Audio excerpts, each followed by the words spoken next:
यीशु मसीह में प्रेम नमस्कार आप सभी को। और परमेश्वर पिता का अनुग्रह और शांति हम सब के साथ में बना रहे। गवाहियों के लिए, आपकी उपस्थिति के लिए और इस सुंदर समय के लिए मैं परमेश्वर पिता का प्रभु यीशु मसीह के नाम से धन्यवाद देता हूँ। और वचन में जाने से पहले हमेशा के जैसे हम सहायता के लिए प्रार्थना करेंगे। तो आइए हम प्रार्थना करें परमेश्वर पिता से इस समय के लिए। अपने हृदयों, अपने मनों को तैयार करें मेरे प्रियो, और वचन की भरपूरी और आशीषों को हम लें और परमेश्वर पिता से विनती करें कि अपने आत्मा में वो हमारी सहायता करें। सर्वशक्तिमान प्रेमी परमेश्वर पिताजी, बड़े आदर के साथ में, बड़े भय के साथ में प्रभु यीशु मसीह के नाम से हम आपके चरणों में आते हैं। खुदावंद बाप, धन्यवाद देते हैं इस सुंदर समय के लिए। धन्यवाद देते हैं मेरे और मेरे प्रियों के जीवनों के लिए। प्रेमी पिता, आप कभी नहीं छोड़ते। आप प्रेम से भरे हैं। आपका धन धीरज, प्रेम, कृपा और सहनशीलता है। प्रेमी पिताजी, आपकी सहनशीलता, आपका धीरज और आपका आनंद और आपकी शांति हमारा भी धन है। इसी के द्वारा हम गिरते और उठते हैं और आप हमें संभाल लेते हैं। परंतु उसकी गंभीरता को, स्टेबिलिटी और मैच्योरिटी की गंभीरता को आप हमें समझाते चले जाते हैं ताकि हम उन बातों को दोबारा ना करें। प्रेमी पिताजी, हमारे महायाजक प्रभु यीशु मसीह, हमारे उद्धारकर्ता प्रभु यीशु मसीह के विनतियों के द्वारा, प्रार्थनाओं के द्वारा, दया और अनुग्रह के द्वारा आप हम पर तरस खाते हैं और हमेशा से चाहते हैं कि आपने जितनों को बुलाया है अपने नाम से, प्रभु यीशु मसीह के नाम से, हम सब आपकी महिमा करें। प्रेमी पिताजी, एक बार फिर से हम आपकी दया से इस मीटिंग में जुड़ पाए, अपने प्रियों से मिल पाते हैं, आपके नाम को धन्यवाद देते हैं। प्रेमी पिताजी, आज के वचन के भाग के लिए जो आप हमें देना चाहते हैं, हमसे बोलना और बातचीत करना चाहते हैं, प्रेमी पिताजी, आप मेरे जबान का इस्तेमाल करें, आप मेरे मुंह का इस्तेमाल करें, आप मेरे होठों का इस्तेमाल करें और आप मेरे गले का इस्तेमाल करें, ताकि आपका आत्मा जो पवित्र है और प्रभु यीशु मसीह की बातों को कहता है, स्मरण दिलाता है और आने वाली घटनाओं को बताता है, हमें चिताता है, उसके सहायता से हम सब बात में परिपूर्ण होते चले जाएं। और आज आप जो हमसे बातचीत करना चाहते हैं, बड़े आदर के साथ उन्हें सुने, समझें और जरूरत पड़ने पर जरूर से हम मन फिराएं इस बात के लिए। मैं धन्यवाद देता हूं आज के विषय के लिए। मैं धन्यवाद देता हूं आगे के समय के लिए। प्रभु यीशु मसीह के नाम से विश्वास से मांगता हूं कि आप हमारे इंटरनेट कनेक्शंस को और हृदयों को और सब प्रकार से आप हमारी सहायता करेंगे और कोई भी बाधा ना आने दें। धन्यवाद देता हूं मैं, क्योंकि मेरा विश्वास है, हम सबका विश्वास है कि आप प्रार्थना सुने हैं। प्रभु यीशु मसीह के नाम से मांगते हैं, आमीन। मत्ती रचित सुसमाचार 12 अध्याय और 36 वचन।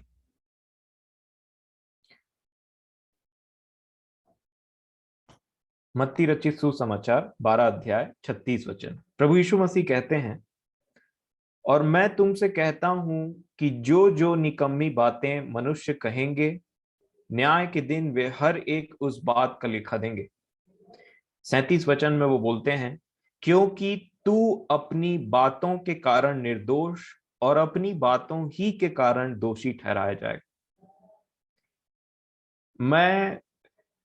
मैं परमेश्वर पिता का इन इन बहुत ही आशीषित वचनों के लिए धन्यवाद देना चाहता हूं मेरे प्रियो। और आज मैं आपसे निवेदन करता हूं कि जरूर से इन वचनों को, जैसा हमने प्रार्थना किया है, उसकी अधीनता में, ओबीडियंस के साथ में हम सुने, बड़ी गंभीरता के साथ में हम सुने, क्योंकि आज का वचन हमारे जीवनों को, हमारे मसीही जीवन को एक बार मैं बोलता हूं फिर से एक नया रूप दे सकता है। और ये वचन हमारे लिए जीवनदायक और हमारे जीवनों को, मसीही जीवन को पूरा, मैं बोलता हूं कि अपसाइड डाउन टर्न कर सकते हैं और डाउन साइड अप भी टर्न कर सकते हैं, अगर इसकी गंभीरता को हम समझें तो इसीलिए यहां पे प्रभु यीशु मसीह बोलते हैं कि न्याय के दिन एक एक, इधर ये केयरलेस बात जो है ना, एक एक बात का लेखा देना पड़ेगा। लिखा है, जो जो निकम्मी बातें मनुष्य कहेंगे, न्याय के दिन वे हर एक उस बात का लेखा देंगे। 37 वचन में वो बोलते हैं, क्योंकि तू अपनी बातों के कारण निर्दोष और अपनी बातों के कारण ही तुम यहाँ पे दोषी ठहराए जाओगे, है ना, मनुष्य जाएगा। और इसी विषय में मैं आपसे निवेदन करूंगा, आप रोमियो की पत्री खोलें और दूसरा अध्याय, रोमियो की पत्री क्षमा करेंगे, तीसरा अध्याय खोलिए और 10 वचन। इससे पहले मैं एक वचन आपको ऐसे ही बोलना, उसको खुलवाना नहीं चाहता मैं, मेरा विश्वास है कि आप सब जानते हैं इस वचन को, और वो वचन है नीति वचन।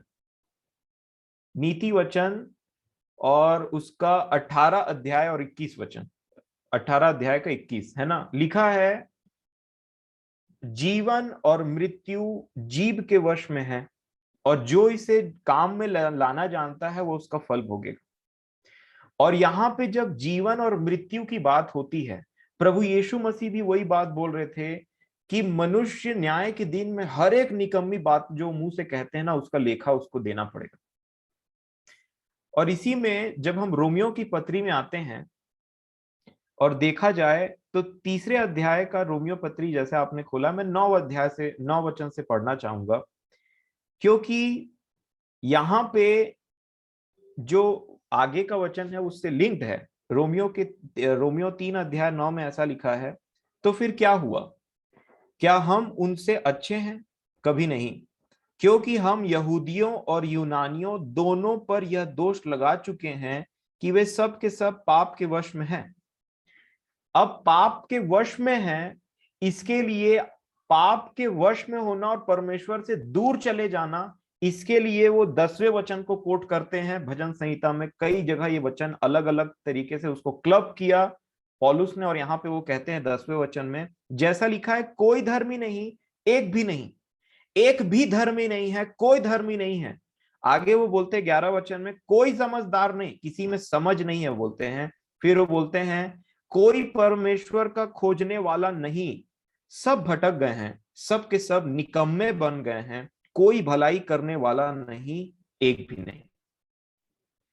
मेरे प्रियो, जब पौलुस यहाँ पे एक बात को पवित्र आत्मा के द्वारा बोल रहे थे, लिख रहे थे, उन्होंने कहा कि हम यूनानी और यहूदियों दोनों पे दोष लगा चुके हैं कि सब पापी हैं।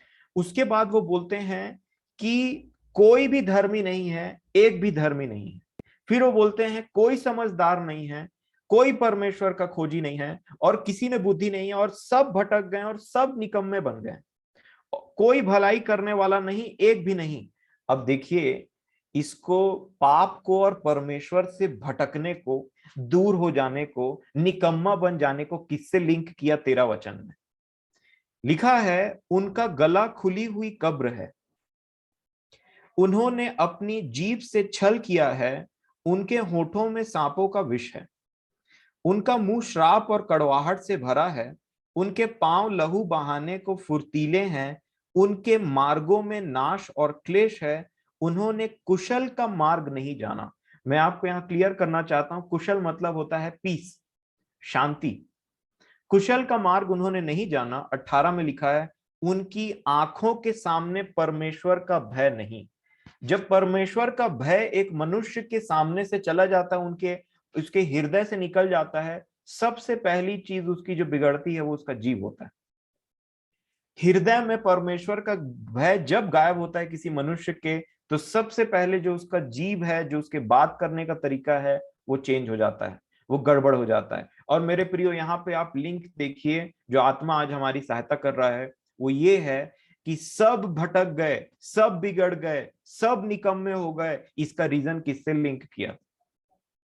गले से लेकर के होठ तक, गले से लेकर के होठ तक बताया, और फिर बोला कोई भी धर्मी नहीं है। तो देखिए मुंह से के द्वारा क्या क्या कुछ ना हो गया। और इसका लिंक आगे चल के क्या बताया? शांति गायब है, कुशल की बात नहीं करता कोई। शांति गायब होने से, हृदय में शांति गायब होने से मनुष्य का पूरा मुंह खराब हो जाने लगता है। और इसीलिए यहाँ पे लिखा हुआ है, ये सब स्टार्ट होता है परमेश्वर के भय के नहीं होने से। मनुष्य पाप में पड़ता है और मुंह के कारण यहाँ पे वो परेशानी में पड़ता है और पापी बन जाता है। अब इसमें मैं, इससे पहले कि मैं इसके एक एक कंपोनेंट को बताऊं, जो मैंने एक वचन पढ़ा उसके द्वारा लिखा, उसको मैं फिर से बोलना चाहूंगा। नीति वचन 18 के 21 में है कि जीव के वश में जीवन और मृत्यु दोनों हैं, जो उसको काम में लाना जानता है वो उसका फल भोगेगा, क्योंकि मृत्यु का भी फल होता है और जीवन का भी फल होता है। इसको प्रभु ने जो मेरी सहायता करी, मैं आपसे निवेदन करूंगा, आप यहां पे एक हाथ रख करके रोमियो की पत्री 5 अध्याय और 17 वचन को निकालिए। रोमियो 5 उसका 17।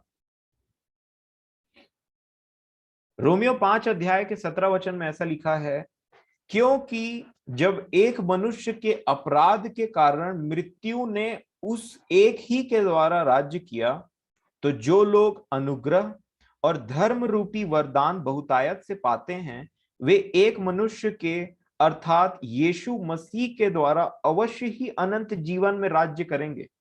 यहां पे मृत्यु भी बताया, यहां पे जीवन भी बताया। प्रभु यीशु मसीह के द्वारा वो जीवन को बताया, अनंत का जीवन, और यहाँ पे मृत्यु बताया उस पुराने मनुष्य के चलते जो मृत्यु राज्य करता आया। और ये जो जीवन और मृत्यु, ये अनंत जीवन की बात है या फिर अनंत मृत्यु की जो बात है मेरे प्रियो, वो जीव के वश में है। और जीव बोलने से, इससे पहले आप मैं इसके एक एक कंपोनेंट को आपसे शेयर करूं, मैं आपसे एक और बात शेयर करना चाहता हूं कि शैतान का सबसे प्रथम टारगेट होता है हमारा हृदय, और हृदय के करप्ट होने के बाद में जीभ। और इसी चीज को लेकर के हम जितने भी आशीष परमेश्वर पिता हमारे लिए रखे रहते हैं, वो खराब हो जाता है हमारे जीवन में। मैं आपसे निवेदन करूंगा कि आप अय्यूब की पुस्तक निकालिए। अय्यूब की पुस्तक उसका 1 अध्याय। आप इन वचनों को जानते हैं, मैं ऐसा विश्वास करता हूं, अगर नहीं तो आप इसको पढ़ सकते हैं 1 अध्याय को। अय्यूब की पुस्तक 1 अध्याय में जब परमेश्वर पिता और शैतान का कन्वर्सेशन हो रहा था, बातचीत हो रहा था, तो 8वें वचन में देखिए क्या लिखा हुआ है।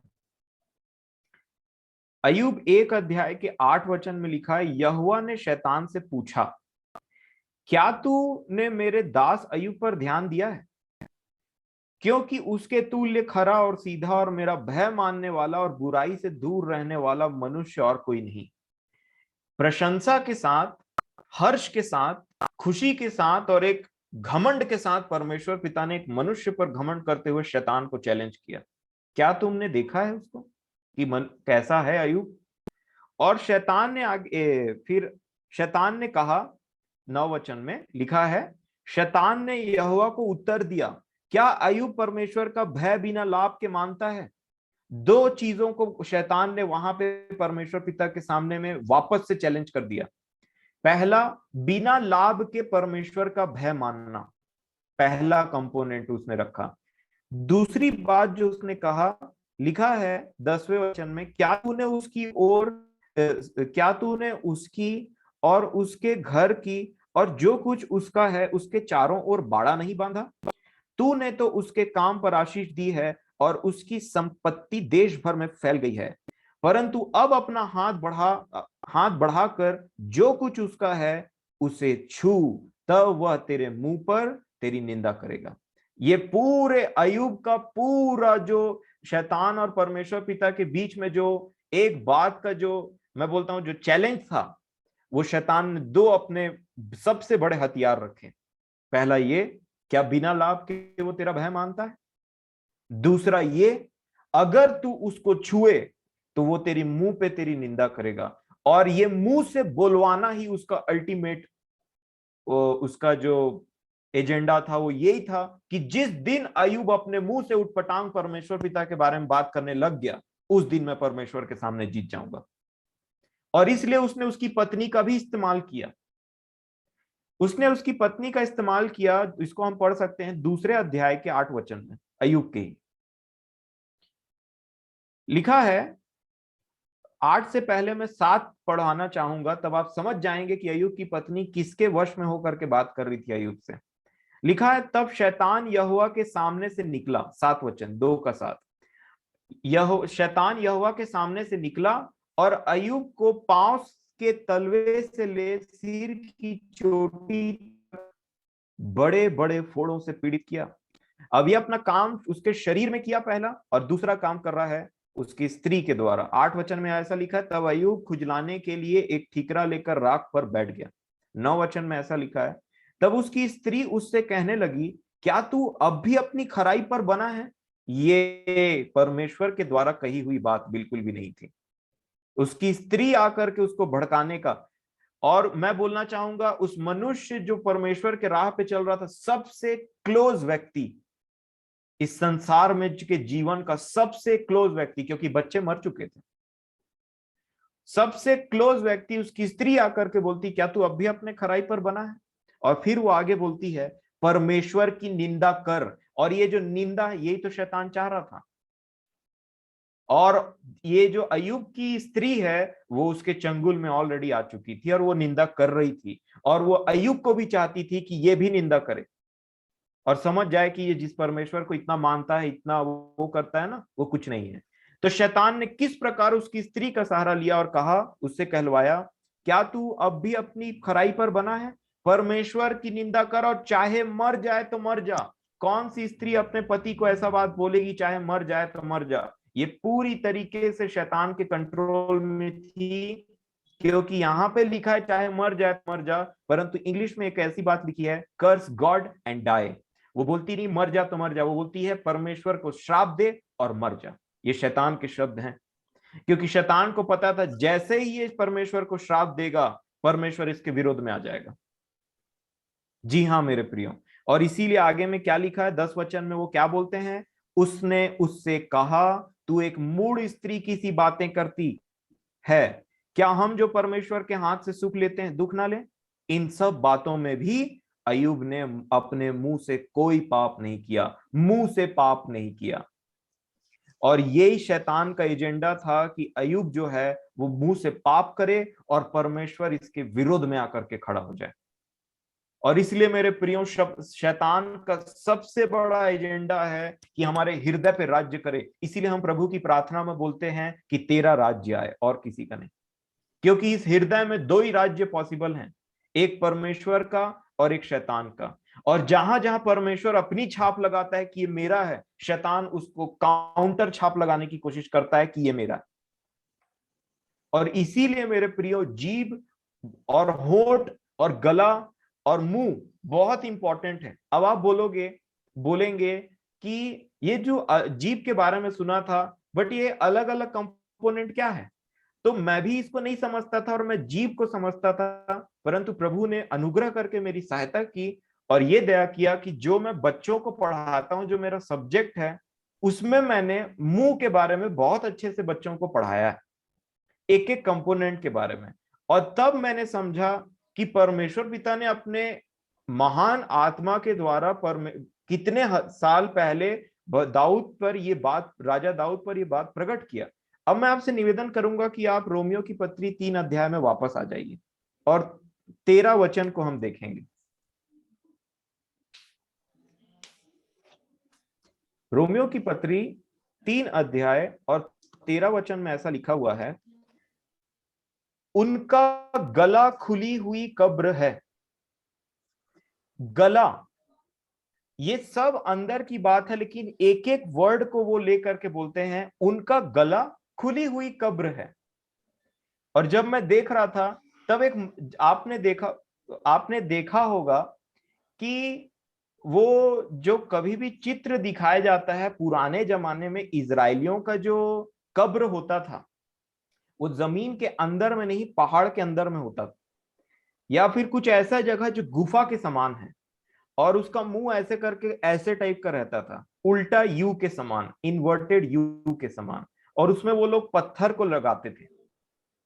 और अगर आप उस कब्र को देखेंगे तो अगर वो पत्थर को लुढ़का दिया जाए तो उसको इमेजिन करिए कि वो कब्र उल्टा यू के समान कैसे दिखेगा।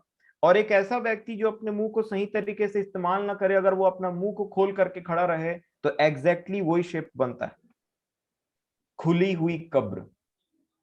गला। और यहां पे वो बोलते हैं कि उनका गला खुली हुई कब्र है, उन्होंने अपनी जीभों से छल किया।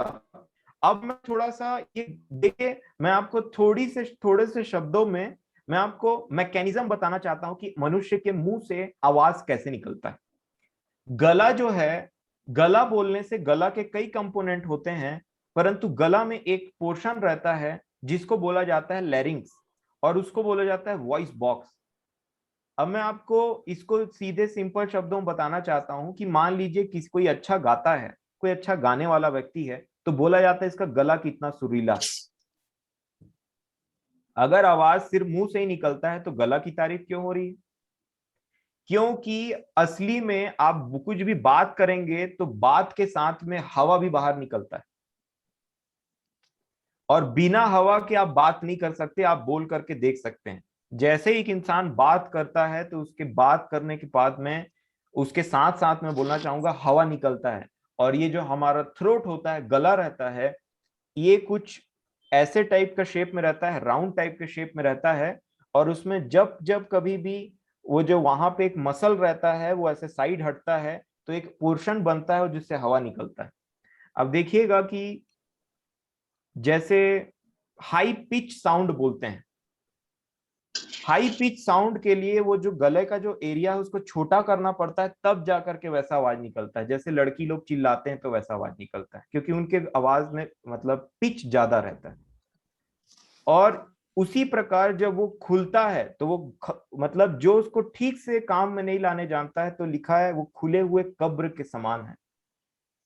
और कब्र मतलब वहां पे किसी को, मरे हुए इंसान को लेटाया जाता है। मार कौन रहा है? गला नहीं मार रहा है। गला तो गला खोल करके बैठा हुआ है, कब्र के समान जो मरते जा रहा है उसको अंदर डाल रहा है। और इसको हम समझेंगे कि भजन संहिता 5 अध्याय और 9 वचन को, अगर आप भजन संहिता 5 अध्याय उसका 9 वचन खोलेंगे तो यहां पे लिखा हुआ है, क्योंकि उनके मुंह में कोई सच्चाई नहीं।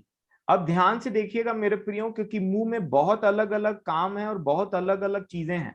गला के बारे में मैंने आपको बताया कि किस प्रकार हवा निकलता है, और वहां पर से जब भी हम बात करते हैं तो आवाज के साथ, शब्द के साथ हवा भी बाहर आता है। और इसीलिए गला बोलने से वो कुछ हवा को फेंकता है, कुछ आवाज, कुछ वाइब्रेशंस होते हैं, उसके बाद में जो हवा है और आवाज के साथ में जीभ उसको आकार देता है। मैं बोलना चाहूंगा जीभ और होंठ मिल करके उसको आकार देते हैं, और होंठ अल्टीमेटली द्वार का काम करता है। अगर आप अपने मुंह को बंद करके जीभ से कुछ बोलना चाहें तो वो चीज सुनाई नहीं देगा, क्योंकि जी ये जो होंठ है वो द्वार है, वो गेट है। जब तक ये होंठ खुलेगा नहीं तब तक आप बात नहीं कर सकते। चाहे तो आप अपने आप में इस चीज को प्रैक्टिकल करके देख सकते हैं। आप बिना होठ का इस्तेमाल किए न प्रभु न परमेश्वर बोल सकते, न प्रभु बोल सकते, और ना ही पवित्र आत्मा बोल सकते।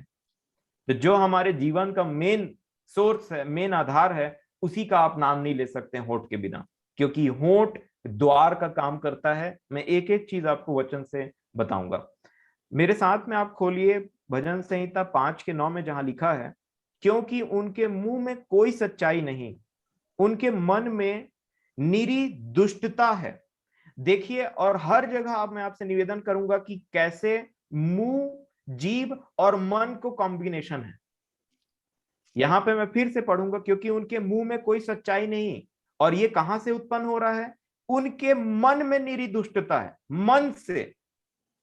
और फिर लिखा है उनका गला खुली हुई कब्र है, वे अपनी जीभ से चिकनी चुपड़ी बातें करते हैं। हे परमेश्वर, अब देखिए परमेश्वर पिता का एंट्री गला, मन और जीभ से कैसे हो रहा है। यहां पे लिखा है, हे परमेश्वर तू उनको दोषी ठहरा। किसके बेसिस में? उनके हृदय और उनके जबान के शब्दों के बेसिस में। आगे लिखा है, वे अपनी ही युक्तियों से आप ही गिर जाएं, उनको उनके अपराधों की अधिकाई के कारण निकाल बाहर कर, क्योंकि उन्होंने तुझसे बलवा किया है। अब मेरे प्रियो, बलवा करने का कारण कहां से स्टार्ट हुआ? हृदय, जबान और गला जो खुली हुई कब्र है, इसके चलते एक व्यक्ति परमेश्वर पिता के अगेंस्ट में खड़ा हो जाता है। और इसी चीज को शैतान जानता था और वो चाहता था कि अय्यूब जो है वो परमेश्वर के अगेंस्ट में खड़ा हो जाए। और जब अय्यूब ने बातों को कहा, इसके परमेश्वर पिता को गुस्सा आ गया था। तब वो परमेश्वर पिता जो अय्यूब की खूब तारीफ कर रहे थे परमेश्वर शैतान के सामने में, और खूब बड़ाई कर रहे थे, उस अपने दास अय्यूब के विषय में जब अय्यूब से बात करने के लिए आते हैं, तब एक बात कहते हैं। वो है अय्यूब की पुस्तक 38 अध्याय और उसके 1 और 2 वचन को मैं पढ़ना चाहूंगा। कृपया आप अपने जो माइक्रोफोन है उसको म्यूट कर लीजिए। धन्यवाद। क्योंकि वो मेरे ईयरफोन में ना डिस्टर्ब होता है, एकदम कान में लगता है। धन्यवाद। कई कई बार छूट जाता है वो बातें। अय्यूब 38 1 और 2। अय्यूब 38 के 1 और 2 वचन में क्या लिखा है? तब यहोवा ने अय्यूब को आंधी में से यूं उत्तर दिया, यह कौन है जो अज्ञानता की बातें कहकर युक्ति को बिगाड़ना चाहता है? ये अय्यूब है, ये अय्यूब है। लेकिन परमेश्वर पिता कौन बोलते हैं? परमेश्वर पिता क्या बोलते हैं? ये है कौन? अब मैं इसको नहीं पहचानता। क्यों? इसकी बातों के कारण। ये है कौन? परमेश्वर पिता स्टार्टिंग में मेरे प्रिय अय्यूब के लिए बोल रहे थे, क्या तूने मेरे दास अय्यूब पर ध्यान दिया है? और अब जब वो अय्यूब के सामने आते हैं उसके कुछ शब्दों के चलते, तो परमेश्वर पिता दूसरे वचन में क्या बोलते हैं देखिए, तो अपने प्रिय अय्यूब से कैसे बात करते हैं। यह कौन है? कौन है अय्यूब जो अज्ञानता की बातें कह करके, क्या कह करके? बातें कह करके, शब्द के चलते परमेश्वर पिता एक बार फिर से आ गए पृथ्वी पर और वहां पे तूफान बन करके अय्यूब से बात करना स्टार्ट किया और कहा यह कौन है? और इसी यही अय्यूब के धार्मिकता और सब अच्छे बातों को लेकर के उधर वो शैतान को चैलेंज कर रहे थे। लेकिन एक बार जब अय्यूब ने ऐसी बातों को कह दिया, तब परमेश्वर पिता ने कहा ये कौन है? ये है कौन जो अज्ञानता की बातों को कह रहा है? और इसलिए मेरे प्रियो, मैं आपको ये बात बताना चाहता हूं कि मूसा के विषय में हमने पिछले दिनों में देखा कि मूसा ने कुछ बातों को कहा। लिखा है, बिन सोचे मूसा बोल उठा जब आत्मा के साथ, उसके आत्मा के साथ में बलवा किया और उसके साथ में अच्छा नहीं हुआ मूसा के साथ में। और जब मूसा ने भी अपनी बातों को रिपीट कर करके बोला कि प्रभु मुझे जाने दीजिए ना परमेश्वर पिता, तो परमेश्वर पिता ने कहा अब मैं इस बारे में और कुछ नहीं सुनना चाहता। और इनके शब्दों के द्वारा मेरे प्रियो ये बातें इन पर घटित हुई।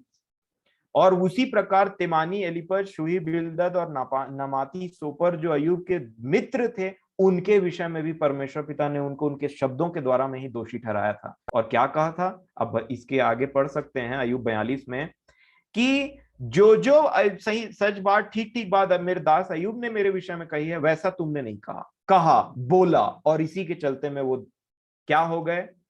शुद्ध और अशुद्ध। मतलब परमेश्वर पिता, मैं ये देख रहा था कि जिस परमेश्वर पिता ने शैतान के सामने अय्यूब को बोला कि क्या तूने मेरे दास अय्यूब को देखा है, प्रिय मेरा दास अय्यूब को जो परमेश्वर पिता अपना मान करके उनको बोला, 38 अध्याय में उनसे कहा यह कौन है?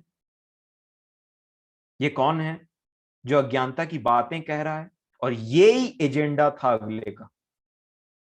लेकिन बाद में अय्यूब को समझ में आ गया और परमेश्वर ने ग्रहण किया और उनके धीरज और उनके सच्चे कहे हुए बातों को, क्योंकि इसमें बहुत अलग बात है, मैं उस विषय में नहीं जाना चाहता हूं, परंतु एक बात मैं आपको बताना चाहता हूं कि अय्यूब के रिलेटेड जो उनके दोस्तों ने कहा वो गलत था, और अय्यूब ने जो परमेश्वर पिता से बातचीत करना चाहा, उसको बातचीत करते हुए परमेश्वर ने अय्यूब को कुछ बातें कहा। तो आप इसमें कंफ्यूज ना हो जाएं। परंतु देखिए तो सही, अय्यूब इतने, हम अय्यूब बोलने से कोई बहुत जानी मानी हस्ती, और हम बोलते हैं अय्यूब के समान धीरज, अय्यूब के समान दुख, हर बात में हम उसका एग्जाम्पल लेते हैं। और उसको परमेश्वर ने कहा यह कौन है? अब भजन संहिता 5 अध्याय और उसके वापस से जो 10 वचन हमने पढ़ा, उसके आखिरी लाइन को मैं आपको पढ़वाना चाहता हूं। लिखा है, क्योंकि उन्होंने उससे बलवा किया है। बलवा किया है लिखा है 10वें वचन में, और 9 वचन में हमने देखा मुंह से और गले से बलवा किया, मन से बलवा किया। और सबसे पहला बलवा करने वाला कौन? शैतान। तो ये बलवा करने वाली आत्मा, जो बलवा करने वाली बातें हैं जो मन में आती परमेश्वर के विरुद्ध, ये शैतान से आती। अब यहां पे 9 से 12 में, 9 और 10 में लिखा है कि जबान का गलत उपयोग कैसे कर सकते हैं कि परमेश्वर हमारा विरोधी बन जाए, और जबान का अच्छा उपयोग कैसे कर सकते हैं कि परमेश्वर पिता हमारे साथ रहे। 11 वचन में क्या लिखा है? परंतु जितने तुझ पर भरोसा रखते हैं वे सब आनंद करें, वे सर्वदा ऊंचे स्वर से गाते रहें। इसलिए गला दिया है, इसलिए मुंह दिया है, इसलिए होंठ दिया है। क्यों? सर्वदा ऊंचे स्वर से गाते रहें, आनंदित हो, मगन हो, और परमेश्वर का गुणानुवाद करें। और इसीलिए पौलुस बार बार बोलते थे कि यीशु मसीह में तुम परमेश्वर पिता का धन्यवाद सदा करते रहो और अपने होठों का बलिदान हमेशा चढ़ाया करो। और इसीलिए मेरे प्रियो, ये बातें इंपॉर्टेंट है और बहुत ज्यादा इंपॉर्टेंट है। अब देखते हैं, ये तो हमने देखा कि ओपन ग्रेव है ना, जो रोमियो में मैं बता रहा था कि खुली हुई कब्र, ये कैसे खुली हुई कब्र बन सकता है जिससे लोगों को मारा जा सकता है, अंदर दफनाया जा सकता है। दूसरा कंपोनेंट जो प्रभु यहां पे बताते हैं, हमने कब्र और जीव के विषय में देखा, और भी बातों को हम देखेंगे, पर मैं आपका ध्यान अब ले जाना चाहता हूं। मैं पढ़ूंगा रोमियो 3:13। लिखा है, उनके होठों में सांपों का विष है। अब होठों में सांपों का विष, और सांपों का विष और कब्र और ये सब जो भी बातें हैं, इससे मृत्यु ही उत्पन्न होता है। कब्र किसके लिए, किससे रिलेटेड है? मृत्यु से। विष किससे रिलेटेड है? मृत्यु से। किससे मार रहे हैं? मुंह से। और इसीलिए यूहन्ना बपतिस्मा दाता और यीशु मसीह बार बार बोलते थे, हे सांप के बच्चों, जो मुंह से शिकार करते हो दूसरे का। और इसको हम देखेंगे, सांप के बच्चों कहा, सांपों के बच्चे नहीं कहा। सांप के बच्चे बोलने से एक ही सांप है स्टार्टिंग से, वो इब्लिस, जो अपने शब्दों से सांप का रूप बन करके आदम और हवा को मार डाला। क्या बोला था? और ये जो विष वाली बात है, ये कैसे मारता है? जहर। स्त्री के लिए भी लिखा है कि जो पराई स्त्री थी उसके होठों से तो मधु टपकता है, लेकिन लास्ट में क्या है? नागदौना सा कड़वा है और तलवार है, वो मारेगा वो। इसी प्रकार मेरे प्रियो, शैतान ने क्या कहा था हवा से? इसको तुम खाओगे तो बुद्धिमान बन जाओगे और सब चीज अच्छा हो जाएगा। लेकिन हुआ क्या? मर गए उल्टा। और मरने के चलते क्या हुआ? मरने के चलते उनके जो भय आया मृत्यु का, उस पे शैतान को जय मिला और उसी के द्वारा राज्य कर रहा था मृत्यु के द्वारा। अभी रोमियो 5:17 में हमने पढ़ा, एक मनुष्य के कारण मृत्यु आया और सब पर राज्य किया। उसी प्रकार जब से यीशु मसीह आया और हमारे लिए बलिदान हो गए वो, तब से अनंत जीवन, अनुग्रह और धर्म रूपी जो फ्री में हमको गिफ्ट दिया, उसके द्वारा अनंत जीवन भी राज्य करेगा। अब आइए देखते हैं कि ये होठों में सांपों का विष का मतलब क्या होता है, और क्यों यीशु मसीह और यूहन्ना बपतिस्मा दाता उनको बोल रहे थे कि हे सांप के बच्चों, ब्रूड ऑफ वाइपर्स। सांप दो तरीके के होते हैं, एक जहर वाला, एक वो एंटेंगल करके उसको कस करके उसका दम घोटता है। जो यहाँ पे लिखा है वाइपर, वाइपर का मतलब करैत कई जगह लिखा है, और करैत कितना जहरीला होता है हम जानते हैं। और करैत तो करैत, एक जगह नाग लिखा है, नाग। और इसी के लिए अगर आप भजन संहिता 140 अध्याय निकालेंगे तो मैं फिर से वही बातों को जो प्रभु ने मुझे सिखाया उसको रिलेट करूंगा आपके सामने। भजन संहिता 140 अध्याय और 1 वचन। भजन संहिता 140 अध्याय और उसका 140, हाँ 140 अध्याय और 1 वचन। यहां लिखा है, हे यहोवा मुझको बुरे मनुष्य से बचा ले। यहां बुरे लिखा है, मैं आपको बताना चाहूंगा, इंग्लिश में लिखा है एविल, तो आप इसको दुष्ट भी समझ सकते हैं, दुष्ट मनुष्य। क्योंकि एविल स्पिरिट बोलने से दुष्ट आत्मा बोलते हैं, और एविल मैन बोलने से दुष्ट मनुष्य बोला जा सकता है। यहां लिखा है, हे यहोवा मुझको बुरे मनुष्य से बचा ले, उपद्रवी मनुष्य से मेरी रक्षा कर, क्योंकि उन्होंने मन में बुरी कल्पनाएं की हैं, वे लगातार लड़ाइयां मचाते हैं। तो बुरा मनुष्य बुरा कब कहलाता है? मन के चलते। उन्होंने लिखा है क्योंकि उन्होंने मन में बुरी कल्पनाएं की, और उसका रिजल्ट क्या हुआ?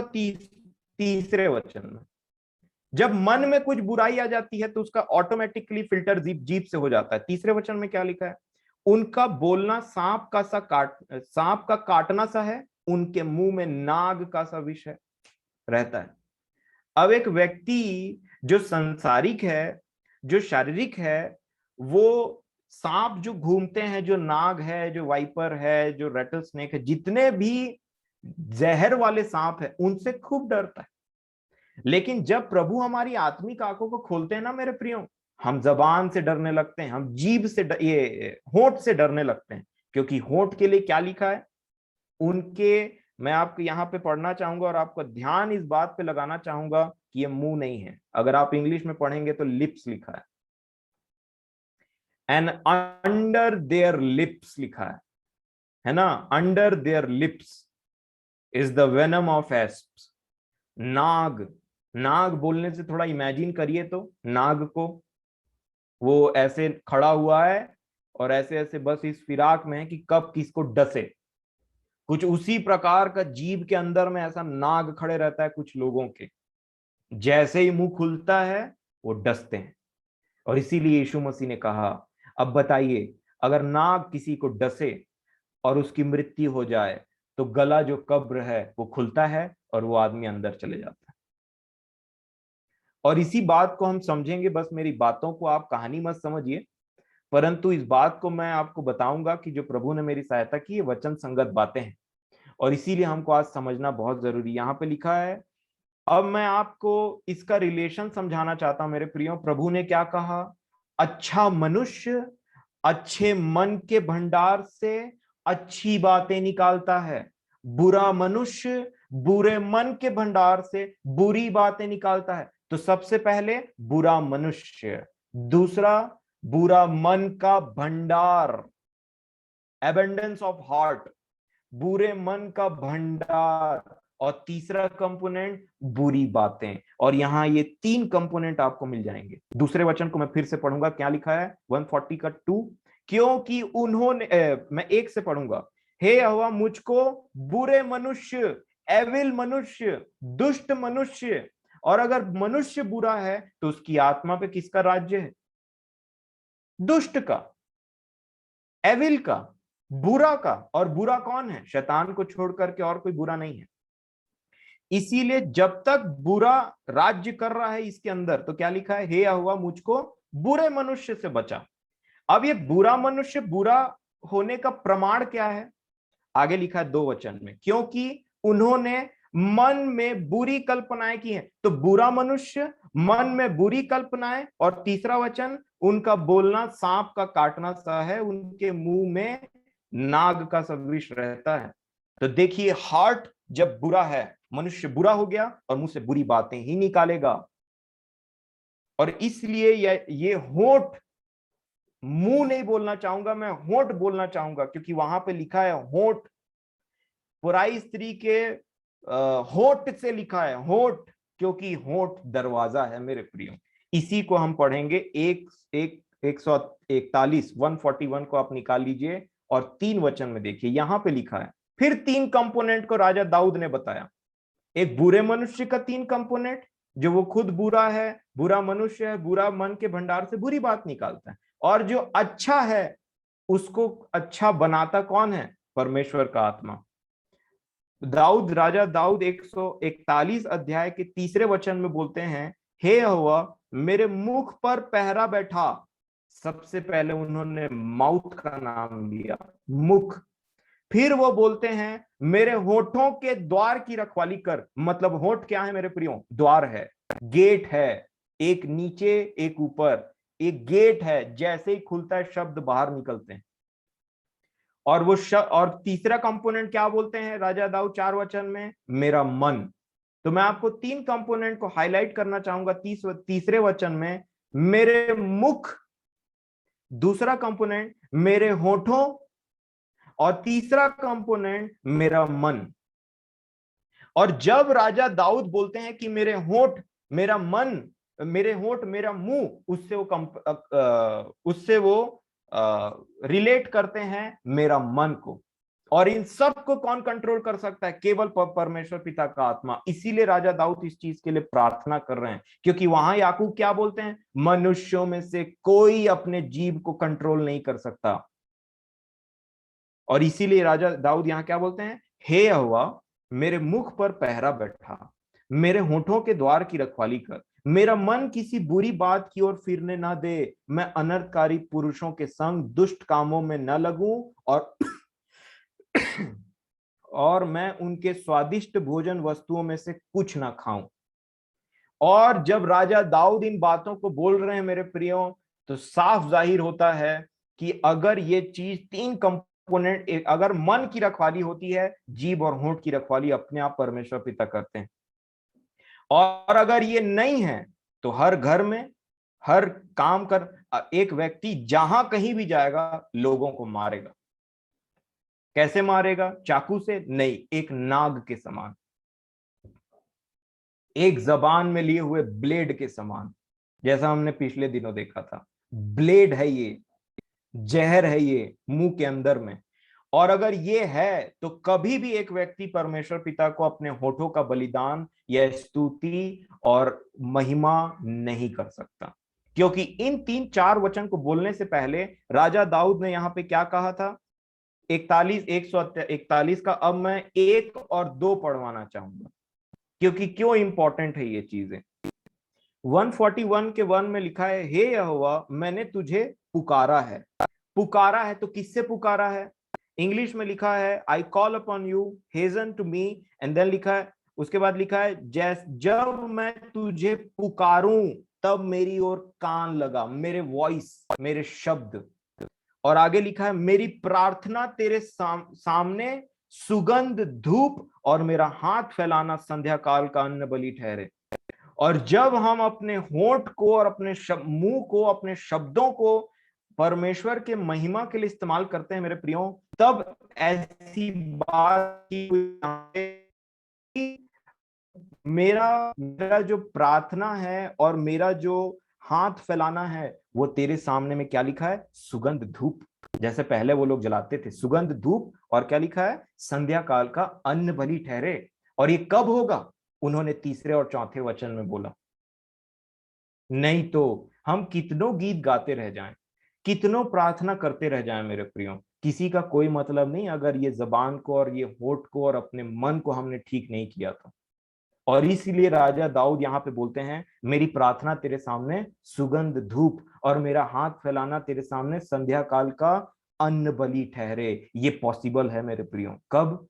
जब हमारी, क्या लिखा है, मुख पर पहरा ठहराएंगे परमेश्वर पिता, मेरे होठों के द्वार की रखवाली करेंगे परमेश्वर पिता, और मेरा मन किसी बुरी बात की ओर ना फिरने देंगे मेरे परमेश्वर पिता। और इस प्रकार एक मनुष्य पवित्र होता है और परमेश्वर को ग्रहण योग्य ठहरता है मेरे प्रिय। नहीं तो ये तो ब्लेड है, ये तो सांप का विष है अंदर में, ऐसा लिखा हुआ है, और मनुष्यों में से कोई इसको कंट्रोल नहीं कर सकता है मेरे प्रिय। ये बड़ा ही अजीब बला है, मैं बोलना चाहूंगा। और ये कब स्टार्ट होता है? मन में अशांति होने के चलते, मन में घमंड होने के चलते, मन में बुरी बात, जेलसी होने के चलते। प्रभु यीशु मसीह ने प्रकाशित वाक्य में कहा, मन फिरा और सरगर्म हो, जीलस हो। लोग जेलस होते हैं, एक ही शब्द का अंतर है जेड और जे में। और इसीलिए हमको समझना है, हन्ना भी प्रार्थना में क्या बोल रही थी जब उनको बालक प्राप्त हुआ। तो जरा देखिए, पहला शमूएल 2 अध्याय, हन्ना की प्रार्थना में क्या बोलती है ये? 3 वचन 2 का 3 में हन्ना, दूसरा शमूएल पहला शमूएल 2 अध्याय और 3 वचन, है ना? क्या बोल रही हन्ना जब उनकी प्रार्थना ग्रहण हुई? तो क्या कहती है? फूल कर अहंकार की ओर बातें मत करो, मत करो अहंकार की ओर फूल कर बातें। क्या लिखा है? और अंधेर अंधेर की बातें तुम्हारे मुंह से न निकले। मुंह के ऊपर में गई हन्ना हन्ना भी, क्योंकि यह हुआ ज्ञानी ईश्वर है। फिर वो बोलती हैं, और कामों को का तौलने वाला है, तौलता है वो हर बातों को। ज्ञानी परमेश्वर है, अहंकार से फूल करके बातें मत करो। और ये किसी कुछ शब्दों को ना मरियम भी बोल रही थी। और जब इनको मतलब बच्चा होता हुआ या होने वाला था, तब मैं देख रहा था दोनों एक भविष्यवाणी टाइप की बात कर रहे थे यहाँ पे। हाँ, मरियम को देखिए तो। आइए मरियम के विषय में थोड़ा देखते हैं। अगर आप लूका रचित सुसमाचार निकालेंगे तो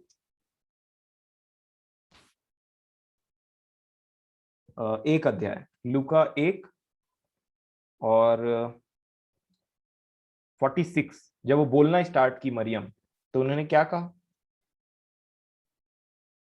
वो बोलती है, तब मरियम ने कहा, मेरा प्राण प्रभु की बड़ाई करता है, और मेरी आत्मा मेरे उद्धार करने वाले परमेश्वर से आनंदित हुई, क्योंकि उसने अपनी दासी की दीनता पर दृष्टि की है। इसलिए देखो, अब से सब युग युग के लोग मुझे धन्य कहेंगे।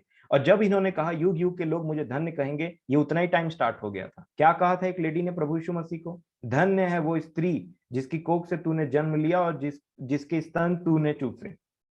तो धन्य है उतना ही टाइम से। तो ये बात तो मरियम ने पहले ही बोल दिया था। और इसीलिए वो बोलती है, अब आगे जब बड़ाई करने की बात आती है ना, तो देखिए तो 52 वचन में क्या बोलती है मरियम भी।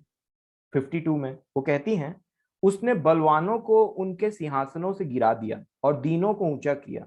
उसने भूखों की को अच्छी वस्तुओं से तृप्त किया और धनवानों को छूछे हाथ निकाल दिया। और इसलिए ये सब बातें बताता है, ये धन मतलब ये भी बात करती कि जो अपने आप को ऊंचा करते थे शब्दों के द्वारा, बातों के द्वारा, कर्मों के द्वारा, उनको सबको नीचा कर दिया परमेश्वर पिता। और इसीलिए मेरे प्रियो, हमको ये बात समझना बहुत जरूरी है। अब हम आगे बढ़ेंगे और देखेंगे कि किस प्रकार से हम अपने जबान को कंट्रोल कर सकते हैं। उसके लिए परमेश्वर का शांति होना बहुत जरूरी है। और इसीलिए बार बार शालोम शालोम बोलते रहते हैं। इसीलिए बार बार हर पत्री में लिखा अनुग्रह और शांति होते रहे। और इसलिए यीशु मसीह को यशायाह नबी की पत्री में लिखा है कि शांति का राजकुमार। और इसलिए रोमियो में परमेश्वर के विषय में लिखा है, शांति का परमेश्वर शीघ्र ही शैतान को तुम्हारे कदमों से कुचलवा डालेगा। और ये शांति कब आती है मेरे प्रियो? फिलिपियों की पत्री 4 अध्याय, फिलिपियों 4 अध्याय 4 वचन। इसको हम सब बहुत पढ़े होंगे, पर यहाँ पे एक की पॉइंट लिखा हुआ है कि कैसे होगा ये। लिखा है 4:4 में फिलिपियों में, प्रभु में सदा आनंदित रहो। मैं फिर कहता हूं आनंदित रहो। तुम्हारी कोमलता, प्रभु में सदा आनंदित रहने के लिए बोला पहला कंपोनेंट। ये कैसे होगा? जब हम लोगों से कोमलता का व्यवहार करेंगे, रीजनेबल रहेंगे हर बातों में, तो हम अपनी शांति को कदापि ना खोएंगे। फिर ये तो पहला था। दूसरा क्या लिखा 6 वचन में? किसी भी बात की चिंता मत करो। चिंता खराब कर देगा तुम्हारे मन की शांति को। यही प्रभु यीशु मसीह बोल रहे थे, किसी भी बात की चिंता मत करना। कुछ नहीं कर सकते तुम फ्यूचर के लिए, सिर्फ सोच सकते हो, प्लान बना सकते हो, और ऐसा कुछ भी नहीं होने वाला। और इसीलिए यहाँ पे प्रभु यीशु मसीह के वचनों को रिपीट कर रहा है पवित्र आत्मा पौलुस के द्वारा, किसी भी बात की चिंता मत करो, क्योंकि जहां चिंता आ गया वहां शैतान को अवसर मिलता है, क्योंकि चिंता मन में है। आगे क्या लिखा? परंतु हर एक बात में तुम्हारे निवेदन, प्रार्थना और विनती के द्वारा धन्यवाद के साथ परमेश्वर के सम्मुख उपस्थित किए जाएं। हर बात में जो भी निवेदन है, जो भी प्रार्थनाएं हैं, प्रभु की मर्जी जान करके, अगर प्रार्थना का उत्तर नहीं आ रहा है या प्रभु की इच्छा नहीं है, सब बातों में हम उसको ग्रहण कर लें। फिर आगे क्या लिखा है? तब लिखा है, तब 7वें वचन में तब लिखा है। मतलब ये सब करोगे तब परमेश्वर की शांति, जो सारी समझ से परे है, तुम्हारे हृदय और तुम्हारे विचारों को मसीह में सुरक्षित रखेगी। तब होगा मेरे प्रियो ये चीज। और वो शांति जो सारे समझ से परे, मार खा रहे हैं गाना गा रहे हैं, बीमार हैं, गीतों को गा रहे हैं, आनंदित हैं। हर प्रकार ये ऐसी शांति जो संसार के समझ में नहीं आएगा। संसार तो रेस्ट इन पीस वाला है, मरने के बाद सोचता है कि अब ये शांति में चला गया। और हम जानते हैं कि अगर एक व्यक्ति प्रभु में ना सोए तो वो डायरेक्ट अधोलोक में पहुंच जाता है, धनवान के समान में। उसको वहां भी शांति नहीं है। कोई शांति लेने के लिए पहाड़ जाता है, कोई जंगल चले जाता है, कोई कहीं चले जाता है शांति खोजने के लिए, परंतु शांति वो है जो मनुष्य की समझ से परे है और जो परमेश्वर अपने लोगों को प्रदान करते हैं।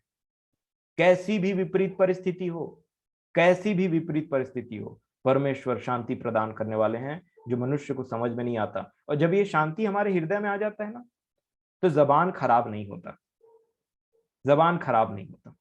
ये मैंने अपने जीवन में पाया है और इसलिए मैं आपको प्रैक्टिकल बात बता रहा हूं।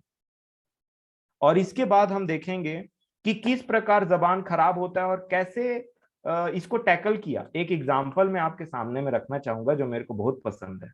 अगर आप दानियल की पुस्तक निकालेंगे, तो दानियल भविष्यद्वक्ता की पुस्तक उसका 2 अध्याय निकालेंगे, तो देखिए कैसी बात लिखी है। दानियल 2 अध्याय और उसका 12 वचन से मैं आपके सामने पढ़ना चाहूंगा। मैं समझता हूं आप इन बातों को जानते हैं और मैं आपको थोड़ा सा बात बता दूं, अगर नहीं तो रिवाइज करने के लिए, ताकि आपको लिंक मिल जाए। नबूकनेस्सर ने एक सपना देखा और सपना देखने के बाद जितने पंडित थे वहां पे, पंडित बोलने से जितने ज्ञानी वहां पे थे जो संसार का ज्ञान रखते थे, उनको बुलाया और बोला एक काम करो, मैं तुमको तो बड़े बड़े अच्छे अच्छे तरीके से रखता हूँ, खाना पीना सब है, तुम्हारा ट्रीटमेंट तो एकदम अलग तरीके से होता है, एक काम करो। उनको परखने के लिए बोला, मैं जो आज सपना देखा हूं उसका अर्थ बता दो, तब मैं भी समझ जाऊं तुम कितने बड़े ज्ञानी हो। और वो ये बात बोले तो जितने जितने भी उतना टाइम के लोग थे, है ना, वो क्या बोलते हैं, जितने ज्ञानी थे राजा के दरबार में, 11 वचन को देखिए तो 2 के 11 को दानियल में, वो बोलते हैं जो बात राजा पूछता है वह अनोखी है और देवताओं को छोड़कर जिनका निवास मनुष्यों के संग नहीं है, इनके देवताओं का निवास मनुष्यों के संग नहीं है, परंतु दानियल का परमेश्वर दानियल के संग रहता है। वो बोलते हैं जो बात राजा पूछता है वह अनोखी है और देवताओं को छोड़कर जिनका निवास मनुष्यों के संग नहीं है, और कोई दूसरा नहीं जो राजा को यह बात बता सके। इन्होंने कंप्लीट सरेंडर कर दिया था। और ये बात को सुनकर के राजा क्या करता है, देखिए तो 12वां वचन में लिखा है, इस पर राजा ने झुंझलाकर, क्या हो गया उसका मन, शांति भंग, है ना।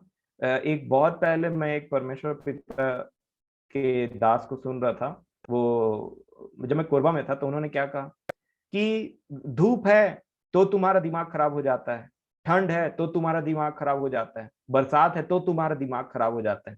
जब तीनों मौसम में दिमाग खराब रहता है तो दिमाग अच्छा कब रहता है तुम्हारा? हर चीज में दिमाग खराब हो जाता है।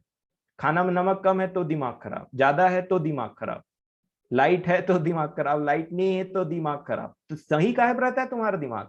मतलब दिमाग झुलझुलाने से तुरंत शब्द बिगड़ने लगते हैं, है ना। कुछ लोग ऐसे होते हैं कि खाने में नमक कम है या ठीक से पका नहीं है तो फेंक देंगे उसको, और या फिर उसके बाद में तुरंत शांति भंग हो जाता है। नाना प्रकार की बातें हैं मेरे प्रियो। एक बार मन की शांति भंग हो जाती है ना, तो मैं समझता हूँ वो शांति शांति नहीं जो इतनी जल्दी भंग हो जाए। और इसीलिए यहाँ पे क्या लिखा है, ऐसी बातों को सुनते साथ 12 वचन में राजा क्या लिखा है देखिए तो, इस पर राजा ने झुंझलाकर और बहुत ही क्रोधित होकर बेबीलोन के सब पंडितों का नाश करने की आज्ञा दे दी। बोले सबको खत्म करो। देखिए कैसी कैसी बात कही राजा ने, है ना, सबको मार डालो, बोला नाश करो, इनको खत्म कर दो। अतः यह आज्ञा निकली, 13 वचन में लिखा है, यह आज्ञा भी निकाल दिया राजा, है ना। अतः यह आज्ञा निकली और पंडित लोगों का घात होने पर था और लोग उसके संगीत रहे थे कि वे भी घात किए जाएं, उनको भी मारा जाना था। अब सोचिए, मान लीजिए दौड़ते दौड़ते एक व्यक्ति आपके पास में आए और बोले अरे मैं तो आप ही को खोज रहा था, और आप बोले क्यों भाई? अरे राजा ने आपको बोला पकड़ कर मार डालो इसको। तो कैसा रिएक्शन निकलेगा? यहां पे तो कुछ ऐसी बात लिखी हुई है लोग आए दानियल के पास में और दानियल को और उसके संगियों को भी खोज रहे थे। किस लिए? प्रतिष्ठित करने के लिए, प्रतिष्ठा देने के लिए नहीं, मार डालने के लिए। और ऐसे समय में 14 वचन में दानियल के शब्द को सुनिए कि दानियल कैसी बात बोलते हैं रिटर्न ऐसे समाचार को सुनने के बाद। जी धन्यवाद। यहां लिखा है 14 वचन में कि दानियल ने कैसा रिप्लाई दिया, देखिए तो 2 के 14 दानियल में। तब दानियल ने अंगरक्षकों के प्रधान अर्योक से, जो बेबीलोन के पंडितों को घात करने के लिए निकला था, कैसे दिया? सोच विचार कर और बुद्धिमानी के साथ कहा। ये है परमेश्वर के दास के वचन। क्या कहा? और राजा के हाकिम अर्योक से पूछने लगा, ये आज्ञा राजा की ओर से ऐसी उतावली के साथ क्यों निकली? क्यों इतनी उतावली के साथ में राजा ने बात किया? और मेरे प्रियो, ये जो जिस तरीके से दानियल उनसे बात कर रहे थे ना, मैं आपको बता दूं, ये दानियल के और उनके मित्रों के मौत का फरमान लेकर के दानियल को बोलते हैं कि अब हम तो तुम्हें ही खोज रहे थे, चलो मरने के लिए। और उस समय में दानियल ने कैसे शालीनता, लिखा है प्रूडेंस और डिस्क्रिशन के साथ में आंसर दिया, है ना? कैसे? सोच विचार कर और बुद्धिमानी के साथ में उत्तर दिया। ये बोला कि ठीक है। उसके बाद में क्या किया? तो क्या दानियल को राजा के ड्रीम का, सपने का अर्थ पता था? नहीं पता था, उतना टाइम नहीं पता था। फिर भी बड़े आराम से बात किया। क्या कहा 16 वचन में? तब दानियल ने भीतर जाकर राजा से विनती की कि उसके लिए कोई समय ठहराया जाए ताकि वह महाराज को स्वप्न का फल बता सके। तो पता था क्या इसको? नहीं पता था। 17 वचन में क्या लिखा है? तब दानियल ने अपने घर जाकर अपने संगी हनन्याह, मिशाएल और अजरिया को यह हाल बताकर कहा, इस भेद के विषय में स्वर्ग के परमेश्वर की दया के लिए यह कहकर प्रार्थना करो कि बेबीलोन के और सब पंडितों के संग दानियल और उसके संगी भी नष्ट न किए जाएं। ये तो प्रार्थना करके परमेश्वर पर पूरा डिपेंडेंट थे और इनको पता भी नहीं था स्वप्न का अर्थ क्या है, परंतु फिर भी कैसी शालीनता के साथ में आंसर दिया। और इनका मन व्याकुल हुआ, मरने पर हूं करके। यहां तो बीमारी हो जाता है कई बार, तो मुंह से ऐसा, अब तो मैं गया। और यहां तो मौत को लेकर के, फरमान को लेकर के सामने में खड़े हैं और बोल रहे हैं चलो मरने के लिए, तो बोलते हैं रुको तो सही। बड़े आराम से बोला, है ना, सोच विचार करके बोला। और उल्टा क्या बोल दिया? राजा इतनी उतावली में क्यों बात कर गया मारने मरने की मार डालने की पंडितों को। और देखियो कैसे टैकल किया मेरे प्रियो। और इसी प्रकार जिसके मन में परमेश्वर की शांति होती है, वो ऐसे ही बात करते हैं हर चीज में। और इसीलिए लिखा है नीति वचन में ही, उतावली से कोई बात नहीं बोलना, बकबक नहीं करना। और यहां पे मैं देख रहा था कि किस प्रकार परमेश्वर की शांति काम करता है, इवन जब आपके पास में किसी बात का उत्तर ना हो तब भी, क्योंकि दानियल को पता नहीं था उतना टाइम। और इसीलिए ये बहुत इंपॉर्टेंट है, क्योंकि जिसके पास शांति नहीं, वो क्या होता है? झुंझला करके मार डालने की आज्ञा दे देता है ना? राजा ने वही तो किया, झुंझला करके अति क्रोधित हो गया, लिखा अति क्रोधित, मेरा काम नहीं बन रहा है, मार डालो इसको। परंतु जिसके पास शांति रहती है, वो क्या बोलता है? रुको तो सही, क्यों इतना हड़बड़ा रहे हो? अभी परमेश्वर पिता से प्रार्थना करेंगे इस विषय में। ये परमेश्वर की शांति है मेरे प्रियो, और इसको हमको समझना जरूरी है। अब आइए देखते हैं कि मत्ती रचित सुसमाचार में देखिए, जीव एक ऐसा खतरनाक चीज है, होठ एक ऐसा खतरनाक चीज है। अगर शैतान के वश में हमारा मन आ जाए ना, और हमारे मन में अगर शैतान का राज्य आ जाए ना, तो शब्द के द्वारा ना एक इंसान दूसरे इंसान को कब्र अपने मन में ही खोद देता है। और इस बात को समझना बहुत जरूरी है। कैसे? ये बात मैं समझता नहीं था, लेकिन प्रभु ने मेरी सहायता की, तो मैं मत्ती रचित सुसमाचार 23 अध्याय के 27 वचन को समझने पाया। मैं आशा करता हूं आपको याद होगा कि गला खुली हुई कब्र है ना? और होठ क्या है? मुंह। होठ के लिए तलवार और ब्लेड लिखा है, सांड चढ़ा हुआ ब्लेड। और होठ के लिए क्या पढ़ा? नाग का सा विष है, उसमें जहर है, जहरीला। और क्या होगा? मारेगा तो मरेगा। तो 27 वचन में क्या लिखा? प्रभु ने क्या कहा मत्ती 23 का 27 में? देखिए तो क्या लिखा है। हे कपटी शास्त्रियों और फरीसियों, तुम पर हाय, तुम चुना फिरी हुई कब्रों के समान हो, जो ऊपर से तो सुंदर दिखाई देती है परंतु भीतर मुर्दों की हड्डियों और सब प्रकार की मलिनता से भरी है। तो भीतर में मुर्दों की हड्डी कहां से पहुंची? जब इन्होंने होंठ से किसी को मारा, गला खुला और खुली हुई कब्र के समान में अब और कुछ नहीं, हड्डी हड्डी बाकी है अंदर में, जिसको जिसको मारा है। इसीलिए इनको कहा कि कपटी फरीसी और शास्त्रियों, तुम ऊपर से तो चूना पीरी पुती हुई भीत के समान हो। बहुत धर्मी दिखाई देते हो तुम ऊपर से, बोला बहुत धर्मी दिखाई देते हो तुम ऊपर से, लिपाई पुताई हो करके एकदम बहुत धर्मी दिखाई देते हो और बहुत सुंदर दिखाई देते हो। क्योंकि चूना पुती हुई बोलने से उतना टाइम में चूना पुतवा करके अपने घर को बनाना मतलब वो बहुत सुंदर बात था। और यहाँ पे मेरे को ये बात पहले समझ में नहीं आता था, और आप भी देखिए क्या लिखा है, जो ऊपर से तो सुंदर दिखाई देती परंतु भीतर मुर्दों की हड्डियों और सब प्रकार की मलिनताओं से भरी। तो भीतर बोलने से मुर्दों की हड्डी कहां से आएगी मेरे प्रिय? कौन है ये मुर्दे? इनके होंठ के और जीभ के द्वारा मारे हुए लोग हैं, जिनकी हड्डियां अंदर सड़ रही है। और इस प्रकार से जीभ और होंठ कैसा चीज है देखिए। बट कई बार क्या होता है, जब हम खुद बड़े कलाकार बन जाते हैं ना, कि मन में कुछ और है और होंठ के और मन के बीच में एक फिल्टर लगा दिया मॉडिफाई करके, कि मन में जो बातें हैं वो फिल्टर से जैसे ही पार होती है ना तो बड़े अच्छे अच्छे बात निकलने लगते हैं। मन में बड़े भले कड़वाहट और कचड़ा भरा हुआ है, लेकिन वो फिल्टर से जैसे ही बात पार होता है ना तो बड़ा अच्छा हो जाता है। और इस विषय के बारे में ना प्रभु ने बहुत बड़ी चेतावनी दी थी, क्योंकि यहाँ पे क्या लिखा है, चूना पुती हुई भीत, मतलब बाहर से तो तुम बहुत सुंदर हो, अंदर मुर्दों की हड्डियां हैं भाई। अब आप देखिए, लोग बेचारे समझ नहीं पाते। जब एक व्यक्ति खुद ऐसी जीवन जीता है ना तो दूसरे को तो बिल्कुल भी लिखा है, आत्मिक रीति से आत्मिक बातों की परख होती है। एक आत्मिक व्यक्ति दूसरे को जांच लेता है परंतु खुद किसी रीति से जांचा नहीं जाता, लिखा है। प्रभु का धन्यवाद हो लाइट के लिए। और मेरे प्रियो यहाँ पे एक बात देखिए कि बहुत से लोग एक्टिंग बाजी करते रहते हैं, और बहुत से लोग, मैं बोलना चाहूंगा, परिवारों में, रिलेशन में, पड़ोसियों में मन में कुछ और है लेकिन शब्दों को बहुत अच्छा निकालते हैं मुंह से। ये घातक हो सकता है।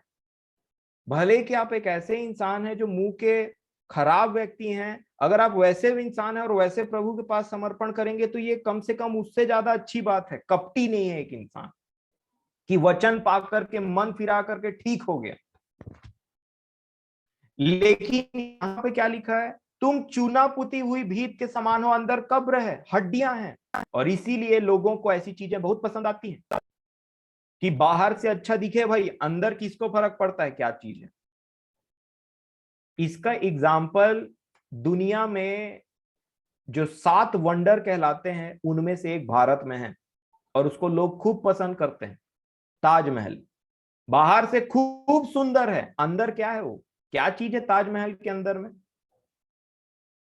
क्या चीज है ताजमहल के अंदर में? अंदर में क्या है? मैं तो अंदर की बात करता हूं, क्योंकि परमेश्वर अंदर की बात में बोलते हैं, ध्यान देने। बाहर से तो खूब सजा सजाया, और कितना 7 वंडर्स में से है, हमारे भारत का देश का नाम रोशन करता है। मेरे को ताजमहल से कोई प्रॉब्लम नहीं, लेकिन वो है क्या चीज? वो है ग्रेवयार्ड, वो है मकबरा। अंदर में कब्र है मेरे प्रियो, 2 ठो। और उसी को देखने के लिए बाहर से इतना सुंदर है बोल करके लोग ताज ताज कहते रहते। और ताजमहल के पीछे बहुत लोग बोलते हैं कि हमको देख, उससे कोई प्रॉब्लम, मैं बस आपको बता रहा हूं कि अंदर में क्या है। बाहर में तो खूब सुंदर दिख रहा है, अंदर में कब्र है। और वो 7 वंडर्स में आता है, क्योंकि दुनिया को ये चीजें, ऐसी चीजें बहुत पसंद आती, जो बाहर से सुंदर हो, बस अंदर किसको क्या मतलब। परंतु परमेश्वर पिता कहते हैं, मैं मनुष्य के देखने के समान नहीं देखता। तुम बाहर का रूप देखते हो, परंतु मैं मन को देखता हूं, मन को जांचता हूं। ये चीजों को हम देख रहे थे पिछले दिनों में, है ना। और इसीलिए प्रभु यीशु मसीह ने लूका रचित सुसमाचार में बोला, मैं समझता हूं 11 अध्याय में है क्या, जी हाँ, लूका 11 अध्याय के 39 वचन में उन्होंने कहा, 39 में देखेंगे तो क्या लिखा है। प्रभु ने उससे कहा, लूका 11:39 है ना। प्रभु ने उससे कहा, हे फरीसियों, तुम कटोरे और थाली को ऊपर ऊपर से तो मांजते हो, परंतु तुम्हारे भीतर अंधेर और दुष्टता भरी है। सेम बात को रिपीट कर रहे थे। हे निर्बुद्धियों, जिसने बाहर का भाग बनाया, क्या उसने भीतर का भाग नहीं बनाया? परंतु हाँ, भीतर वाली वस्तुओं को दान कर दो, इसको दो, ये चाहिए मेरे को, भीतर वाली वस्तु चाहिए, इसको दान कर दो, तो देखो सब कुछ तुम्हारे लिए शुद्ध हो जाएगा। भीतर वाली वस्तुओं को दान कर दो। और इसीलिए मेरे प्रियो, ये प्रभु भी ना इनके इस हरकत को देख करके भौचक्के रह गए थे। अगर आप मत्ती रचित सुसमाचार अब निकालेंगे 12 अध्याय और 33 वचन से, तब देखेंगे।